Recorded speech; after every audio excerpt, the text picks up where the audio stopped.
My name is Senior Archivist Lauren Veth, Adeptus Administratum, Cultural Preservation Division, Grade 7. I have been the sole remaining inhabitant of Solathus Prime for 31 years, 4 months, and, by my most recent calculation, approximately 16 days. The evacuation order came in the 47th year of the Solathus wasting, a slow atmospheric collapse that made the world uninhabitable for baseline humans over the course of a generation. Not a catastrophe, but a long, patient dying. The Administratum processed the evacuation with their usual thoroughness, tiered departure schedules, asset prioritization, cultural heritage cataloging. I was the cultural heritage cataloger. I was good at my work. I am still good at my work. When the last evacuation shuttle arrived, carrying spaces for the final 11 residents of a world that had once held 400 million souls, I helped all 10 of my remaining colleagues board. I checked them in. I verified their documentation.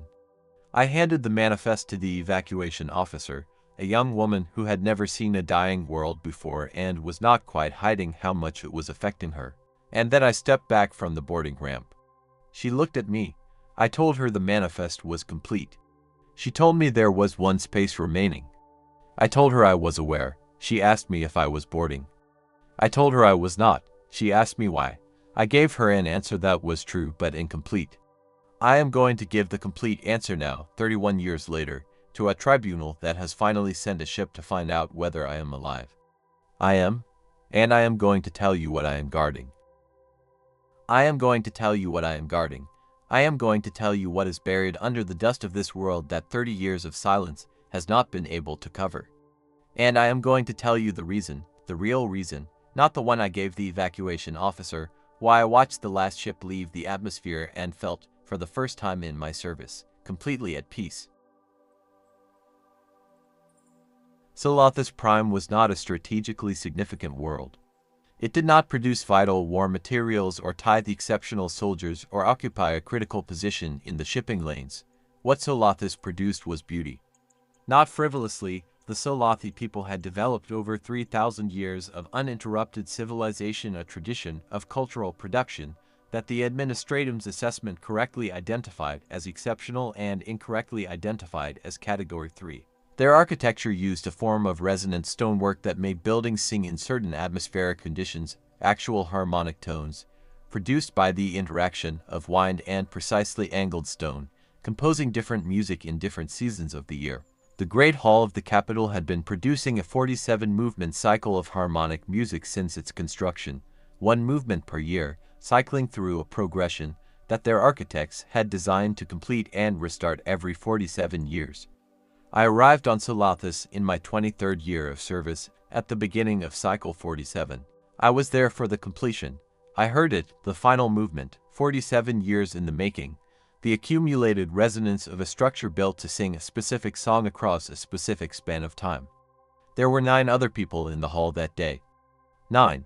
On a world that had once held 400 million. We sat in the resonant dark and we listened to what the builders had left for anyone who would wait long enough to hear it. I understood, in that moment, that Solathus was not a dying world. It was a world that had been speaking all along, and we had been too loud and too busy and too numerous to hear it. The evacuation assessment rated it Category 3. I had spent 47 years listening. And in my 43rd year, 6 months before the evacuation order came, I found something in the deep archive that changed everything I thought I understood about what this world was.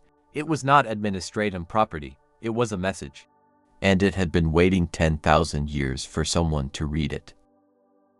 The official cultural heritage assessment rated Solathus Prime as Category 3, a significant but not irreplaceable.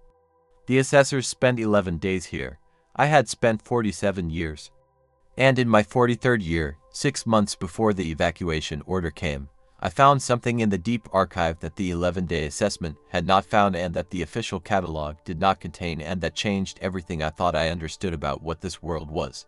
And what it was, I discovered, was not Administratum property, it was a message. And it had been waiting here for 10,000 years for someone to read it. The Deep Archive was not listed in the official Administratum catalog because the official catalog had been compiled from surface-level records, and the deep archive was accessible only through a passage in the sublevels of the resonant hall that was sealed behind a door requiring the harmonic key, a specific combination of tones that the building itself produced only in the final movement of the 47-year cycle. I had heard those tones. I had, without understanding their function, recorded them in my field notes as acoustically significant. When I found the door 6 weeks later, experimenting with the recordings, and the tones opened it, I stood in the passage for a long time before I went in. The archive was intact, preserved by a combination of the atmospheric stability of the sublevels and a preservation technology I do not fully understand. The Solothi were, by the end of their civilization, doing things with resonance that my administrative training provides no framework to classify. What I found was a message, not data, a message, written in a form of Solothi that predated the imperial standardization of their language by 4,000 years. I translated it over 3 weeks. The Solothi who wrote it had known their world would end. Not from the atmospheric collapse, they were writing before that process began, but from something else. Something they had seen in the patterns of their own history that told them that civilization ends, that worlds go quiet, and that what matters is what you leave for the one who comes after. The message said, if you are reading this, someone remained. If someone remained, then not everything was lost. And if not everything was lost, then what we buried beneath the foundation of the Great Hall is still there. Still waiting. It must not be found by anyone who does not understand what it is. The message did not tell me what was buried. It told me only, when the music stops, so must you. You are the last note. The message said, if you are reading this, then someone remained. If someone remained, then not everything was lost. And if not everything was lost, then what we buried beneath the foundation of the Great Hall, in the chamber that the resonant music was always pointing toward, is still there. It is still waiting, and it must not be found by anyone who does not understand what it is. The message did not tell me what was buried. It told me only this, when the music stops, so must you. You are the last note. 31 years is a long time to be alone. I want to be precise about what that looks like, because the tribunal will have formed an impression from the abstraction of it, and the abstraction is less accurate than the specific. I wake at the same time each day, a habit from 40 years of administrative service that my body has refused to relinquish. I conduct a maintenance inspection of the preservation systems I have built around the resonant hall, improvised, running on repurposed atmospheric processors and salvage power cells, requiring daily calibration. I eat. I continue my translation work. The deep archive contains more than the message, and I have spent 31 years working through materials that the 11-day assessment never reached. I sleep. I repeat. The world outside the hall continues its slow, quiet dying. The atmosphere that made it uninhabitable for unaugmented humans has not affected me significantly. I have adapted, over 3 decades, in ways that my medical training tells me are concerning and my daily experience tells me are simply what living on a dying world produces. The resonant hall still sings. The 47-year cycle restarted after I watched the last ship leave. I have now heard 2 complete cycles and am partway through the 3rd. I have heard music that no other living person has heard. I have translated cultural records that would have been lost forever if I had boarded that shuttle. I have done the work that needed doing and I have not resented it, not once. Because the message was right about one thing.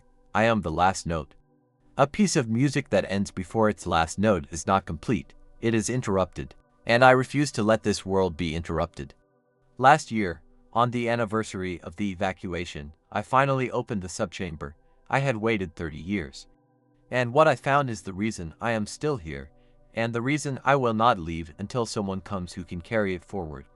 You are here now, so I am going to tell you what it is. Note: last year, on the anniversary of the evacuation, I finally opened the subchamber beneath the hall.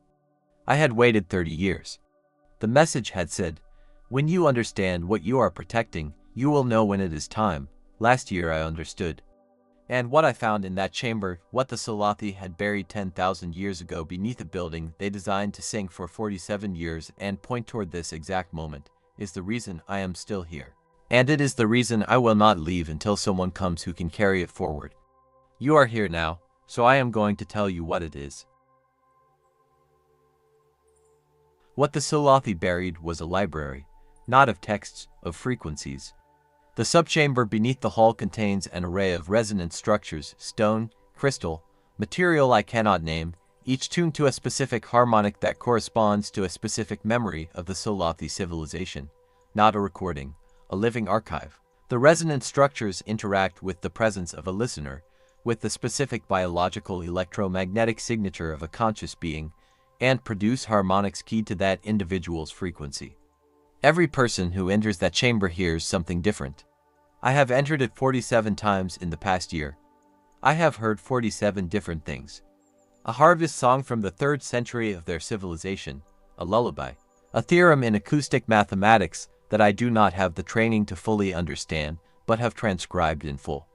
A grief work composed for the last survivors of a plague that struck them 2,000 years before the Imperial contact, a celebration, a question, and this is the one that has kept me here, that has made the 31 years feel not like sacrifice but like preparation, a question that the Solothi composers embedded in the deepest resonant layer of the archive, addressable only by someone who has spent enough time on this world to be in harmonic alignment with it. The question, as I have been able to translate it across 3 decades of work in their language and their acoustics, is this: are you still there? That is all. 3 words. 10,000 years old. Are you still there? I answered it. I am still here. I am still here. And I am not leaving until someone else can answer it too. I am not asking the administratum to understand what this is. I am not asking the Inquisition to classify it. I am asking for one thing, that someone comes here and listens. Because what the Solothi buried was not an object, it was a question. And it has been waiting 10,000 years for someone with enough stillness to hear it. Note, I am not asking the administratum to understand what it is. I am not asking the Inquisition to classify it. I am asking for one thing, one specific, simple thing, that the entire 31 years of this vigil has been building toward. I am asking for someone to come here and listen. Because what the Solothi buried was not an object, it was a question. And it has been waiting 10,000 years for someone with enough stillness to hear it. You are here now. I want you to understand what that means, not in the administrative sense, not in the sense of the tribunal's mandate or the administratum's after-action requirements. In the sense that matters, you are the first human beings I have spoken to in 31 years. I have been the last note of a 47-year piece of music, and I have held that note without wavering, and now, I can hear the rest of the composition beginning. The ship you came in on holds specialists, you said, acoustic engineers, cultural historians, a xenologist with experience in pre-imperial civilizations. I have prepared documentation. I have transcribed everything I can transcribe.